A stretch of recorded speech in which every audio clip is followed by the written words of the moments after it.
आमिर खान साहब, क्या लग रहा आपको तेलंगाना में वस्तु स्थिति क्या है? तेलंगाना में भी हालात क्या है? क्योंकि राहुल गांधी लंबे समय से वहां लगे हुए हैं। राहुल गांधी ने कई रैलियां की है। अभी राहुल प्रियंका दोनों भाई बहन पहली बार किसी प्रदेश में इस तरह से गए हैं एक साथ। तो वहां की जनता क्या देख रही? जी धनंजय, तेलंगाना का जो संदर्भ है, जो कॉन्टेक्स्ट है, वो बड़ा दिलचस्प है कि ये जो दोनों स्टेट्स में थोड़ी सी आवाज लाउड हो सकती है? जी जी जी, ये जो दोनों स्टेट्स में पार्टीशन हुआ, जो विभाजन हुआ 10 साल पहले, तो तेलंगाना को बड़ा फायदा रहा उसमें, क्योंकि तेलंगाना को हैदराबाद मिल गया। और हैदराबाद ही वो जगह है तेलंगाना आंध्रा में, कंबाइंड आंध्रा में, जहाँ पे सारा रेवेन्यू आया करता था। तो तेलंगाना को बड़ा फायदा रहा। दूसरी चीज ये हुई कि तेलंगाना में दो बड़े सेक्टर इन्होंने बहुत तरक्की की पिछले 10 साल में। एक आईटी का सेक्टर है, जिसमें बहुत सारा इन्वेस्टमेंट आया, बहुत सारा एम्प्लॉयमेंट आया। और चूंकि हालात मद्रास में और बेंगलोर में थोड़े से नागवार थे, नाखुशगवार थे, तो वो इन्वेस्टमेंट वहाँ का भी थोड़ा हैदराबाद को डाइवर्ट हुआ पिछले चार पाँच मतलब साल में। आप कह रहे हैं कि जो कर्नाटक सरकार ने जिस तरह का हिंदूवाद और ये धर्म का ये जी, किया, उसका बुरा असर हुआ, ये कह रहे हैं आप? और जी। और वो जो करप्शन भी बहुत ज़्यादा था, वो एक एक नैरेटिव बैंगलोर के बारे में बड़ा अजीब हाल हो गया था बैंगलोर का 4-5 साल से। तो उसकी वजह से भी हैदराबाद को यकीनन फ़ायदा हुआ। तो हुआ ये कि तो एक तो आईटी सेक्टर ने बहुत तरक्की की। दूसरे बिल्कुल अदर एंड पे, दूसरे एंड पे एग्रीकल्चर ने बहुत तरक्की की। और तेलंगाना की की जो जोग्राफी है, वो बिल्कुल एरिड किस्म की है। बारिश बहुत कम होती, गर्मी बहुत होती है। तो ये स्टेट बरसों से एक बिल्कुल ब्राउन क्षेत्र, जहाँ पे शायद ही बारिश हो, एक फसल होती थी। लेकिन पिछले 10 सालों में चूंकि नहरें और कुओं पे और पॉन्ड्स पे बहुत काम हुआ, तो बिल्कुल उसका उल्टा नजर आता है अब तेलंगाना। अब अगर आप तेलंगाना की रोड्स पे ट्रैवल करें, तो वो ब्राउन जाके बिल्कुल हरा क्षेत्र हो गया। तो 2-3-4 फसलें हो रही। तो ये दोनों जो चीजें हुई, उसका नतीजा ये हुआ कि 2019 में सरकार वापस आई, और बिल्कुल ऐसी मेजोरिटी से वापस आई कि बहुत कम सरकारें आती हैं। तो ये दोनों पे चूंकि गवर्नमेंट ने भी खास तवज्जो दी, और हालात भी अच्छे रहे।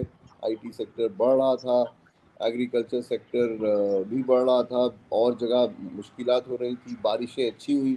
तो इन दोनों वजूहत से तेलंगाना में एक खुशहाली है, जिसकी वजह से तेलंगाना का जो औसत इनकम थी, जो बिल्कुल तेलंगाना को 12वीं 14वें स्थान पे रखती थी, अब तेलंगाना नंबर 1 पे आ गया, यानी कि गोवा से भी आगे और दिल्ली से भी आगे। हमारी पर कैपिटा इनकम अब 3.25 लाख रुपए है साल भर की, जो अगर आप बिहार से या यूपी से मुकाबला करें, तो 7 गुना ज़्यादा है। तो ये माहौल अब है। इस वजह से अगर आप प्योरली इकोनॉमी को देखें, और इकोनॉमिक कंडीशंस को, और कहाँ तक पहुंची है आबादी और खुशहाली, तो गवर्नमेंट के पास तो बहुत सारा मादा है, जिससे वो जाएं और अपने वोटर से कहें कि हाँ भाई, हमने ये दिया है आपको, और ये आंकड़े हैं हमारे पास। कमजोरी का एक जगह हो रही है, वो कमजोरी जो है, वो इस वजह से जाहिर हो रही कि सरकार को ऐसे लगने लगा है कि केंद्रीय सरकार से के बड़े दबाव में है। और एक 6 महीने पहले तक बीआरएस की प्राइम ऑपोजिशन थी बीजेपी, और सारे स्टेटमेंट्स, सब तस्वीरें, वो सब प्राइम मिनिस्टर के खिलाफ और होम मिनिस्टर के खिलाफ, और बीजेपी की जो सरकार थी उसके खिलाफ। पिछले 6 महीने से एक ऐसे लगने लगा है कि वो जो मुखालफत थी वो ख़त्म हो गई, और अब टारगेट पूरा कांग्रेस पे। तो उससे लोगों को थोड़ा ये शुबा है कि क्या बीआरएस या टीआरएस बीजेपी से मिल गई है या मिली जुली है, क्योंकि कुछ कुछ चंद उसूली डिबेट्स पे और वोट पे टीआरएस ने बीजेपी का वैसे भी साथ दिया था। प्राइम मिनिस्टर जब वाइस प्रेसिडेंट बने वेंकैया नायडू, तो टीआरएस ने वोट दिया बीजेपी के साथ। कश्मीर के मामले में 370 में साथ दिया। डिमोनिटाइजेशन में शुरू में कहा कि साथ है, सिर्फ ये यूनिफॉर्म सिविल कोड में खिलाफ रहे। तो उस वजह से जो जो यहाँ पे एक जनरल डिस्टेस्ट है बीजेपी के खिलाफ, वो थोड़ा कंफ्यूज है कि भाई आखिर हमारी गवर्नमेंट जो जो जो रही है खिलाफ सेंट्रल गवर्नमेंट के, जिसको सेंटर ने कुछ दिया भी नहीं। तेलंगाना एक ऐसा क्षेत्र है जहाँ पे कोई नया कॉलेज नहीं आया 10 साल में, कोई बड़े प्रोजेक्ट्स में सेंट्रल असिस्टेंस नहीं हुआ। तो आखिर इतनी शिकायतें थी, उसके बावजूद क्यों गवर्नमेंट सेंट्रल गवर्नमेंट के खिलाफ नहीं बोल रही है। इस वजह से लोग वो इस शुबा में हैं कि क्या क्या हमारी स्टेट गवर्नमेंट भी आंध्रा गवर्नमेंट की तरह बीजेपी के साथ तो नहीं होगी, क्योंकि यहाँ पे वो जो बीजेपी वाले मुद्दे हैं वो ज़्यादा पॉपुलर है नहीं। जैसे हिंदी का यहाँ पे कोई लेना देना नहीं। जब प्राइम मिनिस्टर भी आके बोलते हैं, होम मिनिस्टर भी आके बोलते हैं, तो कोई समझता है नहीं, उनको ट्रांसलेट करना पड़ता है। और जब वो हिंदुत्व की बात करते हैं तो लोगों की ये समझ में नहीं आता। या कश्मीर की बात, तो वो कहीं कोई लोकल इशू है नहीं वो। और जो एक बड़ी बात समझ में नहीं आती लोगों को यहाँ, वो ये जो सारा अपर कास्ट फोकस होता है हमारी केंद्रीय पार्टी का, अपर ये तेलंगाना में अपर कास्ट का बिल्कुल ही बराए नाम परसेंटेज है, ज़्यादातर ओबीसी है और SC ST है। तो उनको ये बात समझ में नहीं आती कि ये जो एलीट बातें होती है ना वेजिटेरियनिज्म वाली, ये समझ में नहीं आती। तेलंगाना एक ऐसा क्षेत्र है जहाँ पे 2% वेजिटेरियन है। तो ये जो अहम मुद्दे हैं बीजेपी वाले, वो यहाँ पे बिल्कुल वो कोई माने नहीं रखते वो। तो उस वजह से अगर गवर्नमेंट ऐसे लगे कि वो मुखालफत नहीं कर रही है, तो लोगों को कंफ्यूजन होता है। और वही हो रहा है इस बार कि एक लहर है। कर्नाटक के बाद ये बहुत बहुत वाज़ेह तौर पे समझ में आया कि एक लहर कांग्रेस की तरफ तो हुई। कुछ इलाकों में तो कांग्रेस के जो कार्यकर्ता हैं वो बड़े मजबूत नज़र आ रहे हैं, खुसूसन खम्मम वगैरह के पास। वहाँ पे लग रहा है कि उनकी बहुत वेलकम किया जा रहा है। तो भारत जोड़ो यात्रा में बहुत लोगों ने साथ दिया। तो पहली बार ऐसे हो रहा है, ऐसे लग रहा है कि एक दिलचस्प और एक क्लोज कॉन्टेस्ट हम देखेंगे, वरना दोनों बार यहाँ कोई मुकाबला ही नहीं था। केसीआर की बहुत बड़ी इमेज है। KCR actually father of Telangana है। उन्होंने बनाया तेलंगाना को। वो गांव में उनकी बहुत मकबूलियत है। लेकिन इस बार ऐसे लग रहा है कि ये कंफ्यूजन वोटर को काफ़ी ज़्यादा है कि आखिर केसीआर और टीआरएस किस तरफ झुक रही। मैं राहुल गांधी अभी वहाँ वही सवाल कर रहे हैं, वो सामाजिक न्याय का जो इशू है जो पूरे देश में लेके चल रहे हैं। आपने कहा कि वहाँ पे आर्थिक स्थिति बिहार से 7 गुना बेहतर, और बिहार जो है सामाजिक न्याय के लिए सबसे ज्यादा संघर्ष करने वाला प्रदेश है। और वहीं से ये बात उठी है, जातीय जनगणना की बात हो या और बाकी सारी चीजों की बात हो, जो बीजेपी ने जिस तरह से पिछले 10 साल में शासन किया है, इकोनॉमिक लेवल पे आदमी गरीब हुआ है, भले अडानी अमीर हो गए, लेकिन पूंजी का विकेंद्रीकरण करने के बजाय पूंजी जो है सेंट्रलाइज हुआ है, कुछ लोगों की मुट्ठी में पूंजी गई। क्या वो तेलंगाना में इश्यू है? क्या तेलंगाना में वो लोग महसूस कर रहे हैं कि पैसा बढ़ा तो है पर कैपिटा इनकम दिखाने के लिए तो बहुत ज्यादा हो गया हमारा, लेकिन आम आदमी जो है, क्या आम आदमी के पास वो पैसा है? बहुत इम्पोर्टेंट सवाल धनंजय। तो हुआ ये है कि पर कैपिटा इनकम होता है एवरेज, यानी सारे स्टेट का जो इनकम है उसको आप पॉपुलेशन से डिवाइड करें। तो हो ये रहा है कि हैदराबाद और हैदराबाद के आसपास जो ज़िले हैं जैसे रंगारेड्डी, विकाराबाद, इन ज़िलों में तो इनकम बहुत ज़्यादा बढ़ गई, लेकिन जो दूर के इलाके हैं आदिलाबाद, करीमनगर, खम्मम, यहाँ पे आप देखिए तो गरीबी है। और वहीं से ये एक आशंका जाहिर हो रही है और एक प्रोटेस्ट जो गवर्नमेंट के खिलाफ है वो उन्हीं दूर के इलाकों से हो रहा है। शहर में बड़ा बड़ी अजीब स्थिति है। शहर में हालांकि पर कैपिटा इनकम बहुत ज़्यादा है, लेकिन जैसे हमारे शहर हो गए हैं आजकल, शहरों में खुसूसन सिकंदराबाद वगैरह में बीजेपी का फिर भी एक वोट परसेंटेज है जो काफ़ी ज़्यादा है। तो वो टीआरएस के खिलाफ जाता है। लेकिन जो जो ज़िले हैदराबाद के आसपास हैं वहाँ पे टीआरएस की पकड़ बड़ी मजबूत है, क्योंकि वहाँ पे बड़ा फ़ायदा हुआ सब लोगों को। लेकिन जो दूर के इलाके हैं, जो गरीब गांव हैं, वो अभी भी बहुत गरीब है। और तेलंगाना की एक बड़ी विचित्र बात, एक बड़ी अजीब तजाद है तेलंगाना में कि अगर आप देखें पर कैपिटा इनकम तो सबसे ज़्यादा है, लेकिन अगर आप सोशल इंडिकेटर्स देखें तो वो बहुत अच्छे नहीं है। अरे पर कैपिटा इनकम हमारी यूपी के 7 गुना है, लेकिन कुछ ज़िलों में हमारी मैटरनल मोर्टेलिटी रेट, यानी जो औरतें प्रेगनेंसी में मर जाती हैं या जो इन्फेंट मोर्टेलिटी है वो काफ़ी ख़राब है। और हाँ, प्राइमरी एनरोलमेंट बहुत ज़्यादा है, 96-98% है, लेकिन हायर एजुकेशन में एनरोलमेंट बहुत कम है। तो लिटरेसी मर्दों में 81% है, बहुत ज़्यादा है, लेकिन औरतों में अभी भी 65%। तो ये जो एक कॉन्ट्रडिक्शन, ये जो एक जो कॉन्ट्रास्ट है ना, ये बड़ा अजीब है तेलंगाना में। माल न्यूट्रिशन जितना बुरा यूपी बिहार में है या कुछ गुजरात के कुछ ज़िलों में है, उतना बुरा तो नहीं है, लेकिन तेलंगाना के कुछ ज़िलों में दूसरे ज़िलों के मुखालिफ माल न्यूट्रिशन भी बहुत ज़्यादा है।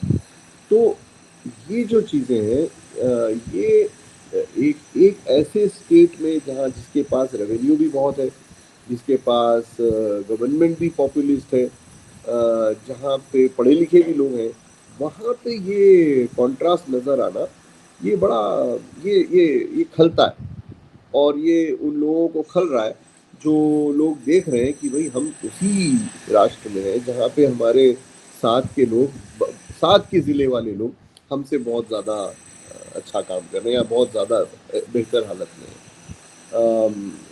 कॉलेजेस हैं, यूनिवर्सिटीज़ हैं, वो सब एक इलाके के आसपास, ना हैदराबाद के आसपास। अब देखिए आप कि हमारे सारे स्टेट में एक एयरपोर्ट, बहुत बड़ा एयरपोर्ट है, बहुत अच्छा एयरपोर्ट है, लेकिन वो है सिर्फ हैदराबाद। और स्टेट्स में आप जाइए कोई भी, वहाँ पे 3, 4, 5 एयरपोर्ट्स हो गए। तो वो एक तो ये शिकायत करने को काफ़ी चीज़ें हैं। अब ये शिकायत केंद्र सरकार के खिलाफ हो या स्टेट गवर्नमेंट के खिलाफ हो, ये टेक्निकल इशू है और ये ज़्यादा लोग समझ नहीं पाते कि आखिर क्यों होता है ऐसे। लेकिन वो तो दोष देंगे अपने लीडर को। अनएम्प्लॉयमेंट है, अनएम्प्लॉयमेंट भी काफ़ी है हैदराबाद में, लेकिन इतनी नहीं है कि आप उसको दिल्ली या हरियाणा से के मुकाबले में देखें। लेकिन तेलंगाना में ये समझ में आता है कि हाँ भाई बेरोजगारी बढ़ गई है। अब ये बेरोजगारी क्यों बढ़ी? रोजगार की बातें तो चीफ मिनिस्टर करते हैं, तो इसीलिए दोष भी उन्हीं को देना चाहिए। तो ये जो हुआ है, इसकी वजह से वो प्रोटेस्ट और वो जो एक जो नाखुश है एक मखसूस एलिमेंट, उसको फिर दूसरी जगह ढूंढना पड़ा, दूसरी पार्टी। और वो पार्टी कुछ दिनों पहले ऐसे लग रहा था कि वो सारे वोट या वो सारे वोटर जाएंगे बीजेपी की तरफ, क्योंकि कांग्रेस के साथ एक और जो मसला रहा है तेलंगाना में, वो ये कि पिछले कई दिनों से कांग्रेस की लीडरशिप बिल्कुल गायब हो गई। थी नहीं। वो जितने कांग्रेस के एमएलए जीते भी थे वो सब टीआरएस में शामिल हो गए। तो कांग्रेस में एक बड़ा वैक्यूम था और वो बीजेपी किसी तरह से 2-4 लीडरों को प्रोजेक्ट कर रही थी, लेकिन वो कर नहीं पाई। और चूंकि हालात ऐसे हैं तेलंगाना के कि वो बीजेपी की आइडियोलॉजी के खिलाफ है, तो उस वजह से वो सारा वोट जो बीजेपी को हो सकता था जाए, वो फिर वापस कांग्रेस को चला गया। दो ये इन दो वजूहत से, एक कि उन जिलों में जहाँ पे लोग नाराज हैं, और दूसरे एक ये उम्मीद कर्नाटक के बाद कि अगर कोई मुकाबला कर सकता है ऐसी गवर्नमेंट का जो बिल्कुल अमीरों के साथ है, जो अपर कास्ट है, जो क्रोनी कैपिटलिस्ट है, ये जो 2-3 मुद्दे हैं, ये बड़े अहम मुद्दे हैं जो मुझे समझ में नहीं आता कि ये हमारे प्रधानमंत्री को क्यों नजरअंदाज कर रहे हैं। ये इनको बहुत नुकसान पहुंचा रहे हैं। अडानी का हिस्सा ये बहुत लोग जिक्र करते हैं इसका, और चूंकि यहाँ पे लोग जानकार हैं, वो इस बात पे बड़े इस बात का अचंभा है उनको कि आखिर हमारा प्राइम मिनिस्टर एक कैपिटलिस्ट के साथ का इतना साथ क्यों देता है और उनको इन्वेस्टिगेट क्यों नहीं करता, जबकि इतना सबूत है साथ। तो वो और वो लगातार किए जा रहे हैं। तो उस वजह से लोगों को ये शुबा हो रहा है कि भाई ये तो कुछ गड़बड़ है, आखिर इन्वेस्टिगेशन क्यों नहीं हो रहा है। क्योंकि हमारे यहाँ भी बड़े बड़े कैपिटलिस्ट रहे, वो बहुत बड़े, तेलंगाना में बहुत बड़े बड़े नाम रहे, लेकिन जब उन्होंने गलती की जेल गए। रामलिंगा राजू को आज तक याद करते हैं लोग, इंडिपेंडेंट इंडिया का शायद सबसे बड़ा उद्योगपति जिसने सॉफ्टवेयर को पहले बढ़ावा दिया, उसके बाद फिर नारायण मूर्ति और टीसीएस और सब आए, वो तो जेल गए। वो रेड्डी ब्रदर्स थे बेलारी वाले, वो जेल गए। तो लोगों को ये होता है कि अगर कोई गलत कर रहा है तो उसके खिलाफ कार्रवाई तो होनी चाहिए, ये क्यों नहीं हो रही। तो ये जो मिक्स है इन सब चीज़ों का, ये बिल्कुल गहराई से बिल्कुल नीचे की स्तर पे जा रहा है। और जो दलित और ओबीसी है, उनको भी ये समझ में आ रहा है कि ये जो खुशहाली है, ये शायद हम में से ज़्यादा लोगों तक नहीं पहुंच रही। खुसूसन एससी एसटी को अगर आप देखें, तो अभी भी वो जो पर कैपिटा इनकम का गैप है, वो फॉरवर्ड कास्ट और एससी एसटी में वही 7-8 गुना का फर्क है। तो उस वजह से भी वो परेशान है।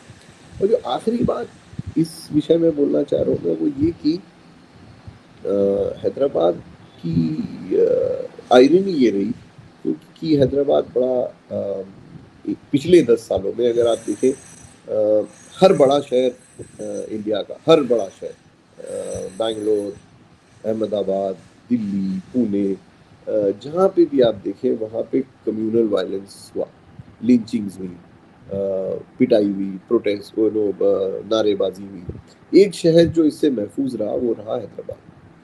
और ये केसीआर की बड़ी बड़ी क्रेडिटेबल अचीवमेंट है कि हैदराबाद में, और हैदराबाद लगातार पिछले 10 साल से सबसे सेफेस्ट सिटी रहा है कई रैंकिंग्स में। उस वजह से ये हुआ है कि हैदराबाद में बहुत सारे माइग्रेंट्स आ गए। अगर आप देखें, सबसे ज़्यादा माइग्रेशन अब जो किसी शहर में हो रहा है वो हैदराबाद में हो रहा है, झारखंड से, उड़ीसा से, यूपी से, दिल्ली से, बम्बई से। तो हैदराबाद का जो कॉन्स्टिट्यूएंट नक्शा है वो भी काफ़ी बदल गया है। और एक हिस्सा हैदराबाद का ऐसा है, मैं हैदराबाद इसलिए कह रहा हूँ कि 24-25 एमएलए यहाँ से आते हैं। एक हिस्सा ऐसा है जो जहाँ पे सारे लोग आंध्रा के लोग, आंध्रा का वोटर, वो एक तो देख रहा है कि केसीआर ने बंटवा दिया हमको, दूसरे की हमको वो फायदा नहीं हुआ जो तेलंगाना वालों को हो रहा है। तो वो भी एक वोटर है जो खिलाफ चला गया, जो पहले टीडीपी को वोट देता था, अब वो शायद कांग्रेस को। तो ये 2-3 चीजें बड़ी अहम रहेगी जैसे हम इलेक्शन की तरफ जाते हैं। ये जाहिर है कि केसीआर की मकबूलियत बहुत है, एक्सेप्टेंस बहुत है, लेकिन ये भी जाहिर है कि कांग्रेस की जो रिजुविनेशन हुआ है, जो नए लीडर आ गए हैं और नई लीडरशिप जो यहाँ आके काम कर रही है, उससे जो मोमेंटम मिला है अक्रॉस द कास्ट लाइन, वो बड़ा नुमाया है। और अगर वो मोमेंटम चलता रहा तो इलेक्शन के वक्त तक कुछ भी हो सकता है। जैसे मैं बिहार के उदाहरण दूं प्रोफेसर आमिर खान साहब कि जो खास करके बिहार और उत्तर प्रदेश दोनों प्रदेशों की मैं बात करता हूँ, हर जाति से एक रिप्रेजेंटेशन की बात हुई, हर जाति का नेता खड़ा हुआ और हर जाति का जब नेता खड़ा हुआ है तो नेताओं की संख्या बढ़ी। पहले कुछ खास जातियों की संख्या थी सत्ता में, राजनीति में, वो अब दूसरी दूसरी जो छोटी छोटी जातियां हैं जिनकी संख्या बहुत कम है, उसके नेता भी उभर के आ रहे हैं। बिहार में अभी हालत ये है कि हर जाति अपनी रैली कर रहा है, हर जाति अपनी रैली कर रहा है और अपनी बात कर रहा है कि हमारी जाति के लिए ये नहीं हुआ, हमारी जाति के लिए नहीं। तो उससे एक जो राजनीतिक चेतना उन जातियों में आई है। और मैं तो कहूं कि हमारे बिहार में आप जानिए कि मुसलमानों में भी वो चेतना आई। मुसलमानों को आमतौर पे लोग देखते रहे कि मुसलमान में कोई जाति नहीं है, वो मुसलमान एक धर्म है और अल्लाह के नाम पर सब जो है तलवार लेकर के दौड़ने को तैयार है और सब एक दूसरे की मदद करते हैं अपने समुदाय के नाम पर। लेकिन वहां महसूस हो रहा है कि वहां भी 30 से ज्यादा जातियां और वहां भी जातियों के बीच में बहुत भेदभाव है। ठीक है, वो दिखते नहीं है आमतौर पे ईद के समय या और बाकी चीजों में, लेकिन शादी ब्याह का मसला हो, समाज में उठने बैठने का मसला हो, उसमें साफ साफ दिखलाई पड़ता है कि किस तरह से मुसलमानों में भी जातीय आधार पे भेदभाव है। तो उसकी वजह से वहां भी पसमानदा पसमानदा को लेकर के बात हो रही है, अर्जाल को लेकर के बात हो रही है और बातें उभर गई है। और ये उभरी है तो उसका ठीक है कि एक कुछ दिन के लिए लग सकता है कि अरे हर आदमी जाति की बात कर रहा है, लेकिन जाति के बीच से जो चेतना जाएगी और फिर जब हिस्सेदारी की बात होगी, तो राहुल गांधी जब कह रहे हैं, हालांकि वो कांशीराम का डायलॉग है कि जितनी जिसकी संख्या भारी उसकी उतनी हिस्सेदारी। तो अगर ये कांशीराम की बात पकड़ी है, कांशीराम अपने भाषणों में हमेशा कहते थे कि जो सवर्ण है, जो ब्राह्मण है, वो हमारी सभा से उठ के चले जाएं क्योंकि आपको दिल को बुरा लगेगा। तो राहुल गांधी या कांग्रेस पार्टी अगर सामाजिक न्याय की बात कर रहे हैं और वो कह रहे हैं कि हम ओबीसी को और एसटी, खास करके एसटी एससी की बात जब वो कर रहे हैं, एससी को 18% आरक्षण देंगे और एसटी को 12% आरक्षण देंगे। तो आरक्षण की राजनीति वहां भी है और 1 लाख रुपए देंगे अंबेडकर अभय हस्तम योजना के तहत एसटी एससी को और इंदिराम्मा पक्का घर योजना में 6 घर जमीन देंगे और 6 लाख रुपए देंगे घर बनाने के। क्या आपको लग रहा है कि ये जो घोषणा है कांग्रेस पार्टी की, ये टीआरएस या बीआरएस की घोषणा पर भारी पड़ने वाली है?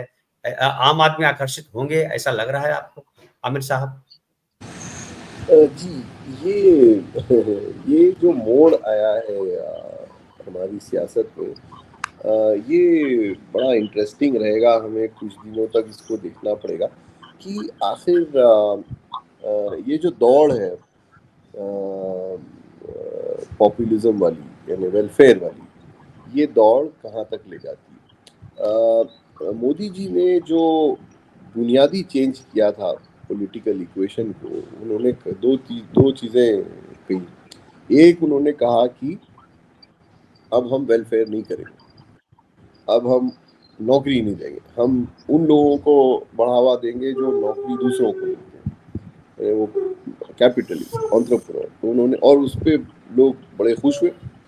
दूसरे, उन्होंने कहा कि हम फ्री भी नहीं देंगे, हम किसी को मुफ्त में कुछ नहीं देंगे, इससे समाज बिगड़ता है और इससे लोग काहिल हो जाते हैं। अब वो उल्टा पड़ने लगा है। वो जब तक ये कहते रहे और उसके ऊपर से वो धर्म की का स्लोगन देते रहे, तो लोगों ने उन चीज़ों को नज़रअंदाज किया और वो धर्म वाली बात को लेके वो आगे बढ़े। और जो लोग थे वो बड़े खुश हुए इससे कि हाँ भाई, ये मुफ्त में बटेंगी नहीं चीज़ें।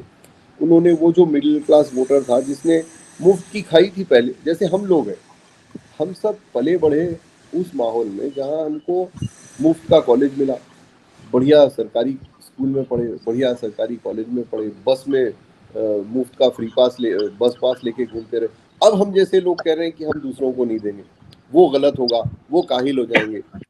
तो ये मोदी जी ने ये चेंज कर दिया था इंडिया की पॉलिटिकल फिलॉसफी, और ये रही 10 साल तो चलती रही, बड़े लोग इस पे खुश रहे। अब लोगों को ये समझ में आ रहा है कि हाँ भाई, एक मकसद होता है इसका।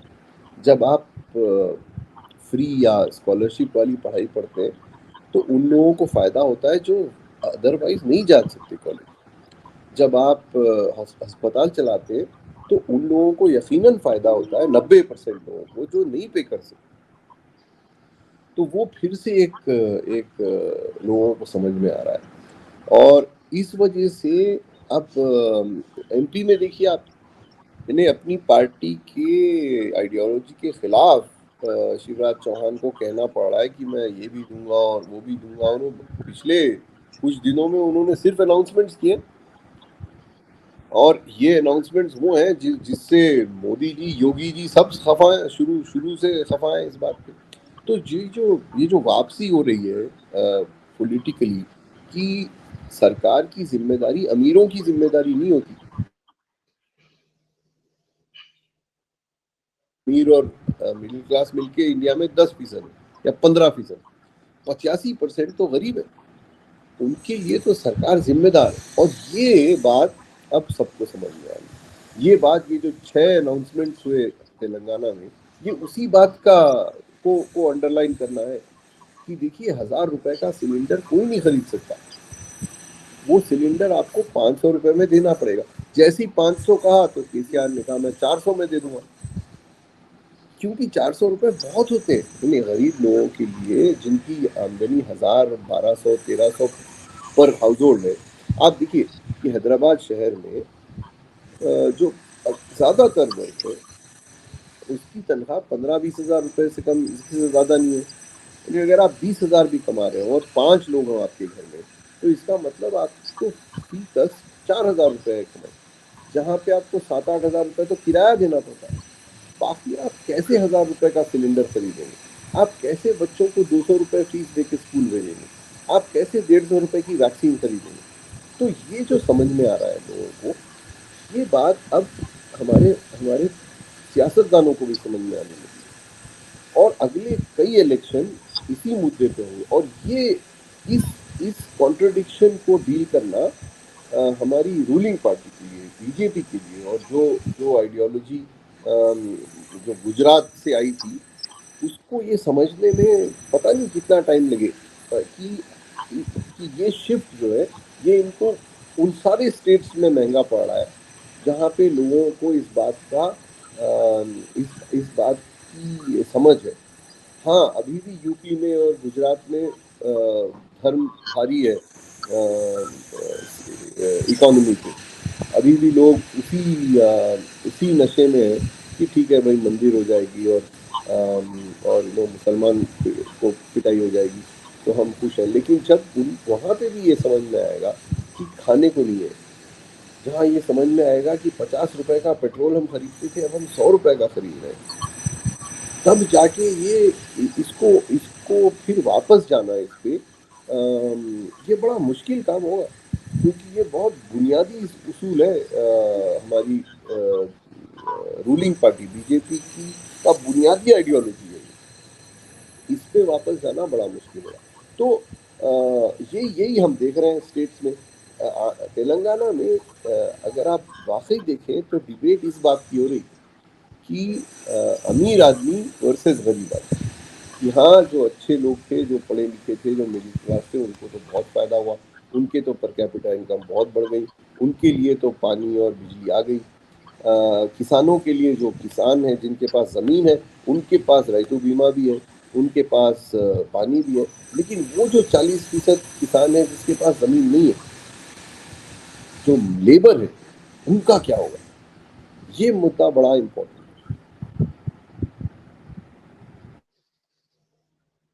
नहीं, अनम्यूट कर आप जी।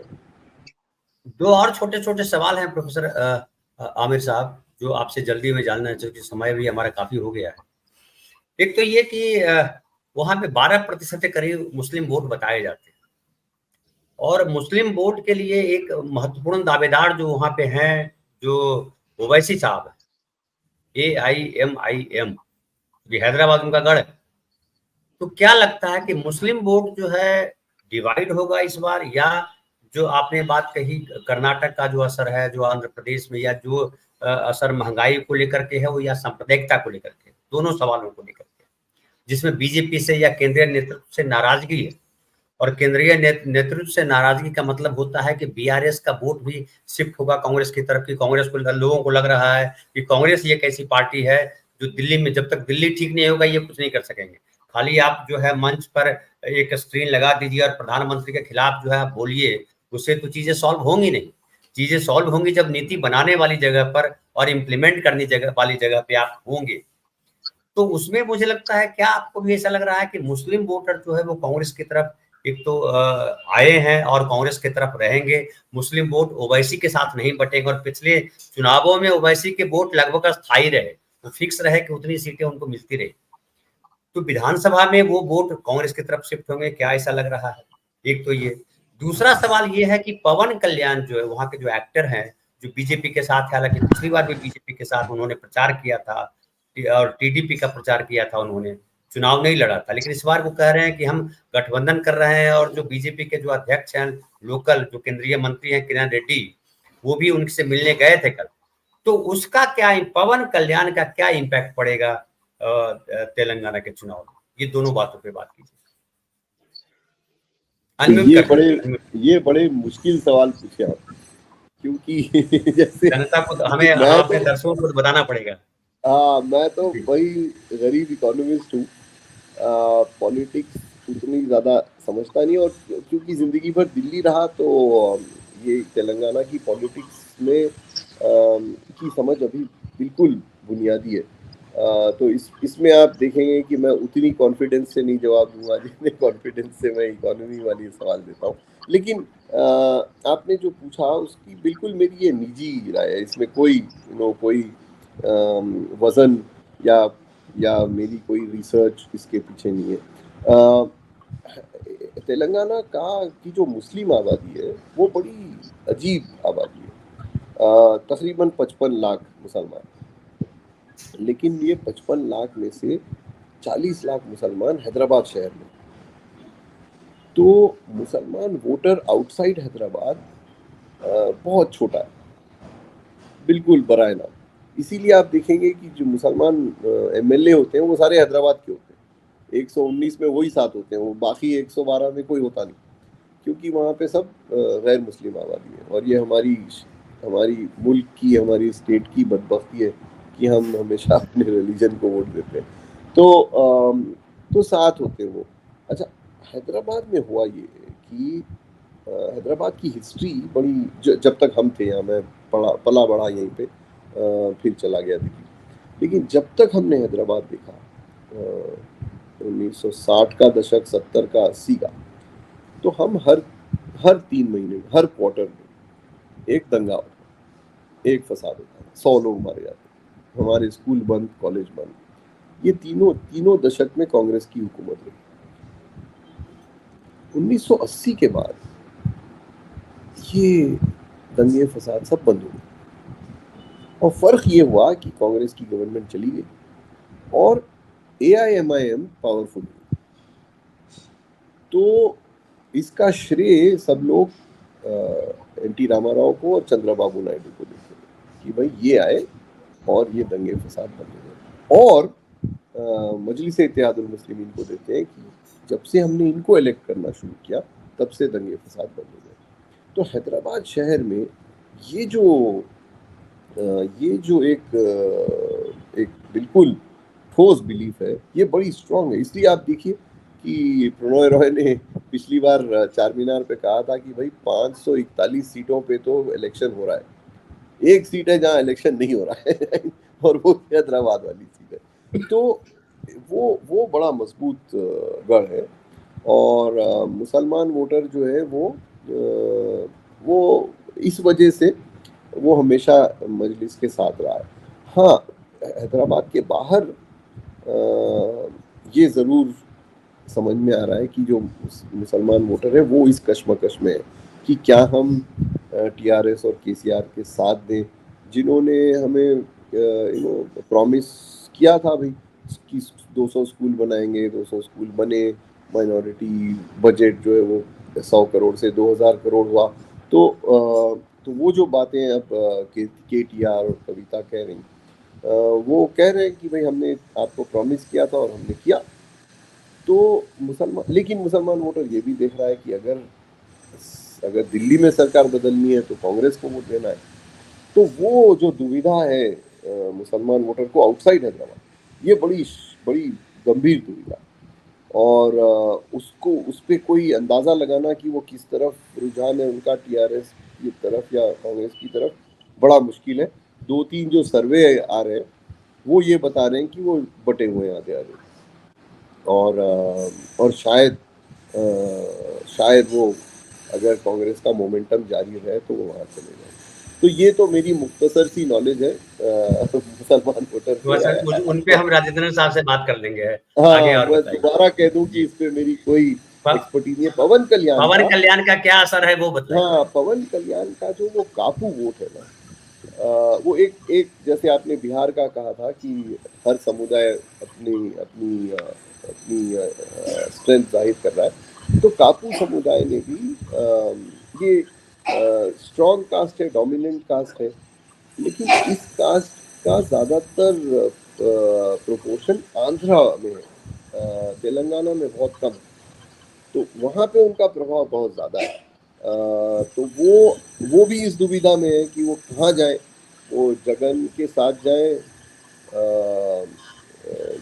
जिसके वो खिलाफ है।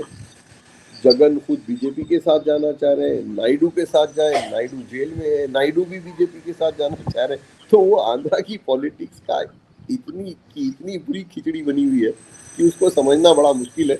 ये दोनों सवाल मैं राजेंद्रन साहब के पास भेज रहा हूँ। एक और सवाल मैं आमिर भाई से पूछ लूं, उसके बाद फिर मैं आपके पास वापस आऊंगा और खत्म करूंगा। आमिर भाई, मुद्दों की बात कर रहे हैं, क्या मुद्दों पर जनता वोट करती है? आम आदमी मुद्दों पर वोट करता है या इमोशनल उसके लिए ज्यादा होता है, हिंदू मुसलमान या जातीय या कुछ और जो इमोशनल नारे लगाए जाते हैं, राष्ट्रवाद और वगैरह वगैरह, कौन सा ज्यादा महत्वपूर्ण होता है? अभी इससे इजराइल फिलिस्तीन भी बहुत जोर से चला हुआ है ना? तो आपको क्या लगता है, मुद्दों पर स्थानीय मुद्दे महत्वपूर्ण होते हैं या इमोशनल ग्राउंड महत्वपूर्ण हो जाता है? आपने बिल्कुल ये थियरी वाला सवाल कर लिया। इस विषय पे हम इकोनॉमिस्ट और पॉलिटिकल साइंटिस्ट हमेशा लड़ते रहते हैं। हम कहते हैं, हम इकोनॉमिक्स वाले कहते हैं कि भाई देखिए, वो लोग वोट तो बिजली पानी पे करेंगे, लोग वोट तो खाने पीने पे करेंगे। लोगों को रैशनल डिसीजन क्या है कि भाई मेरे पास मेरी आमदनी बढ़े, मेरे बच्चे अच्छे स्कूल को जाए, मैं अच्छी रोड पे ट्रैवल करूं, मुझे नौकरी मिले। ये हम कहते हैं इकोनॉमी। पॉलिटिकल साइंटिस्ट हमसे कहते हैं ये कौन सी दुनिया में रहते हो आप। ये लोग जो है वो तरजीह देते हैं मजहब को, कास्ट को। वो देखते हैं कि कौन, वो ये नहीं देखते कि मैं कितना ऊपर उठ रहा हूँ, वो देख रहे हैं कि मेरा बगल वाला कितने नीचे जा रहा है। तो बड़ा मुश्किल सवाल है। और अगर आप देखें तो शायद यही साउथ नॉर्थ का एक फर्क हो गया है इंडिया में, कि जहाँ सदर्न इंडिया को देख रहे हैं वो वोट कर रहा है कि दाम कितने बढ़ेंगे, कितने कम होंगे, ट्रेड कितना होगा, इन्वेस्टमेंट कितना आ रहा है। और यूपी है और गुजरात खुसूसन, और गुजरात का बड़ा अजीब मामला है। गुजरात ना साउथ है ना नॉर्थ है, लेकिन गुजरात में आप देखिए इलेक्शन दर इलेक्शन कोई एंटी इनकम्बेंसी भी नहीं है। वो किसी के समझ में नहीं आ रहा है कि आखिर वहाँ का वोटर बार बार क्यों सिर्फ धर्म पे वोट करता है। तो हमारा कंट्री है ऐसा डाइवर्स कि एक जगह है जहाँ पे लोग बिल्कुल धर्म पे दे रहे हैं वोट, एक जगह कास्ट पे दे रहे हैं, एक जगह इकोनॉमी को दे रहे हैं, एक जगह माइग्रेंट के खिलाफ दे रहे हैं। अब आप सोचिए असम में जहाँ 30% मुसलमान आबादी है, वहाँ सबसे ज्यादा कम्युनल गवर्नमेंट है आजकल, और बड़े आराम से चल रही है, बार बार जीत रहे हैं। तो ये हमारी इकोनॉमिस्ट की समझ में हरगिज नहीं आता। हम शुरू से कहते थे कि it is the economy stupid, लेकिन वो इकोनॉमी स्टूपिड तो रही नहीं। अब तो पता नहीं किस वजह से दे रहे हैं। इस पर अलग से हम आपसे बात करेंगे आपके साथ सोलो प्रोग्राम में।